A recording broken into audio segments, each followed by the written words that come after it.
Today we take a deep dive into Argentina's recent presidential election with Buenos Aires-based analyst Hernan Sacco. Hernan, give us your view of the election, what it means for Argentina, what you see happening going forward. Well, the election means a big change a big change for Argentina, because never in history had a libertarian candidate or an extreme neoliberal candidate been elected by the people in a free way, because never in history of Argentina had nearly 60% of the people supported anti-Peronism, So, tell us a little bit about Milei, first of all. Like, who is he? Milei he's an economist by profession, and he is his ideology is market fundamentalism, Yeah, Adam Smith, like? No, even more radical than that. No kidding. Yes. So the Jeffrey Sachs of the 90s, perhaps? No, he's an admirer of Milton Friedman and the Austrian School of Economics. Gotcha. Okay. Very good. This is as opposed to liberals in Argentina. What does liberal mean in the context there? Well, it's not actually opposed. It's the same. Because when I say liberal, it's not the same as in the United States. It's actually the opposite. When I say liberal in the future, it will mean in the Argentinian context. Right, I understand. Neoliberal. That's right. So, okay, so, I mean, in essence, we've repudiated the previous administration, and with the exception of Macri, this is kind of the last decade and a half or so, going back to Nestor. What exactly are the problems Argentina is facing that would have people do such an about face? Well, Argentina is facing currently many economic and social problems. The main problem, at least in my view, is inflation, high inflation. It started out during the Cristina Kirchner period. During the Macri period, it went out of control. Right. Yeah. And this last government didn't do anything to control it. So basically, they just let it out of control during the whole time, and now we have a 140% inflation. Wow. This year. Yeah, you can't live with that very long. What does he propose to do to change that, and how do the people see him, like in terms of solving that problem, other than he's somebody else, let's try him? Well, he has this aura of being an economist, and somebody who knows his stuff about economy. So the people, most of the people, tend to see him as a savior, as an economics pandit or guru who will solve everything, because he promises basically the US dollar as the national currency. Right. And he's going to baseline economic activity to the dollar, which he hopes will deal with the inflation issue, because that way the currency is not varying in international markets and it's in control of others. That's right. That's an interesting strategy. You need to have U.S. dollars in the first place, or you need to buy them in the first place. Do they have the wherewithal to do that? Well, no, because the reserves of the country are drained by this point. But historically, Argentinian liberals have sustained that position of instaurating the dollar as the national currency.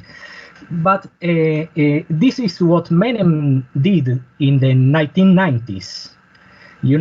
but he didn't practically install the dollar, but instead he pegged the national currency to the US dollar. Right. The rest of the world has to agree with that, though, right? I mean, if you say 1 unit of our currency is worth $1, if everyone agrees, then it's true.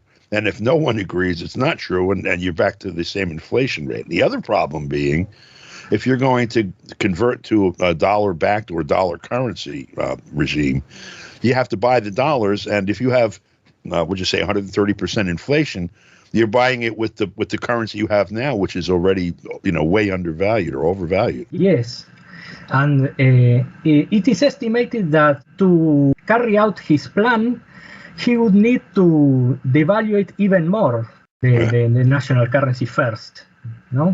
Which is the problem he's supposed to be solving. Instead, he's going to have to exacerbate it and then lock it in. That's right.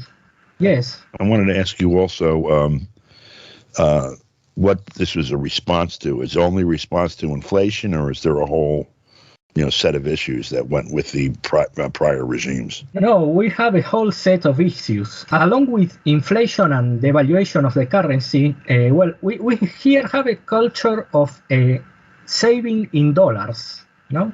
And the previous governments, the Kirchner governments, and this Alberto Fernandez government, instaurated what is called the cepo, which is a restriction for people to buy dollars. And this created a black market for the US dollar in Argentina.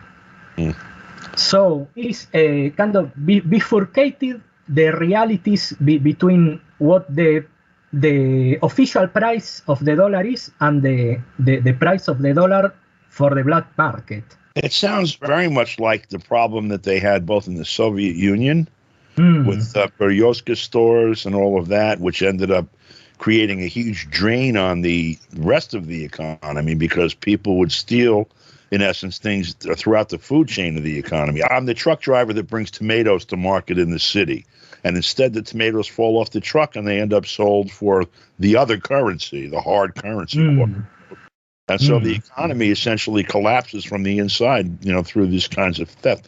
And also they had that problem in Cuba they did with the dual currencies, the cuque versus the Cuban peso. And, they had the benefit of the experience of the Soviet Union when they did it. So that, they were cautious about how they did it, but it still had these kinds of problems. If you have a dual currency, people try to convert whatever they have under the one currency into the other. And all of the distortions in the economy that come out of that are things you suffer. Yes, and the gap between the official price and the black market price, currently it is 184% gap. Wow. Yeah. I saw this. I was in Eastern Bloc in 1990. I was in Soviet Union and Poland and Czechoslovakia. And Poland and Czechoslovakia had already pulled out of the Warsaw Pact, and their currencies were kind of, being negotiated as against the national currencies of Europe and the U.S. But with a pack of cigarettes, for example, of American cigarettes in Moscow, I could get a dinner for like 5 people in a fancy restaurant. So, and with a half a ruble, you could buy a pack of Soviet cigarettes. And to me, I was a smoker then. I really didn't taste the difference. It was all perception, but that perception sort of motivated a whole, taking down of the economy. So these things are very important. Yes. And another problem we have is poverty. Poverty rose again during the Macri era, because Macri made a series of, austerity measures, which impoverished again everyone, because he withdrew subsidies to the fees for public services, like electricity and so on, and that impoverished everyone. So the poverty kept rising during the Alberto Fernandez period because of the pandemic, among other things. And the government did nothing to tackle that, and instead concentrated in a stupid policy, of what I call the libertardization of Peronism, I like to call it that, the libertardization of Peronism. Because they concentrated on promoting trans rights, for example. Oh, yeah, here we go. Same in the United States. Yeah, the same, yes. The rainbow flag is much more important than putting food on people's tables, for example. That's right. Yeah. That's right. So, how is Peronism essentially like wokeism in the United States? Because I'd always thought of it as something more substantial with economic and political program. Is it really that debased? Yes, it is really. It really has a doctrine, a substantial economic program, but it was during the last years. It was emptied of that program. Right. And it became an empty shell, The same thing here. We have symbology instead of substance in politics. Yes. And the economic program still seems to remain in the hands of neoliberals, the Chicago school, the Austrian school, however you want to characterize it. So the economic policies of Fernandez as opposed to Kirchner were more almost neoliberal rather than, did he try to undo the austerity that had been imposed by Macri and No. He did nothing to tackle the rising cost of living. He concentrated on woke policies only. Symbology. People can't eat symbology. That's right. That's right. This is an example of that. Well, we're seeing sort of the bankruptcy of those policies in the United States and Europe now. Almost every outcropping of opposition, you see people ready to go into the streets almost immediately, for example, in the U.S. and Europe over what's happening in Palestine. And before that, people started to turn on the Ukrainian issue and et cetera, et cetera. And this happens in an environment of 40 to 50 years of austerity, where no matter how woke the policies are, no matter how beautiful the symbology is, people go home every night and realize they have no food, they can't buy medicine, that they're $100 million zillion in debt, et cetera, et cetera. And no matter how you portray that, they know their life is not good, and they're ready to do almost anything to change it. Are you having a sense of that on the ground in Argentina now? Yes, that's exactly what happened in Argentina. Hernan, thank you so much for this. Please keep us posted, because he's now taking office. He's going to actually be the president, and we'd love to get your take on these things as they change. Yes, of course. We will keep in touch. Very good. For KPFK, I'm Don DeBar.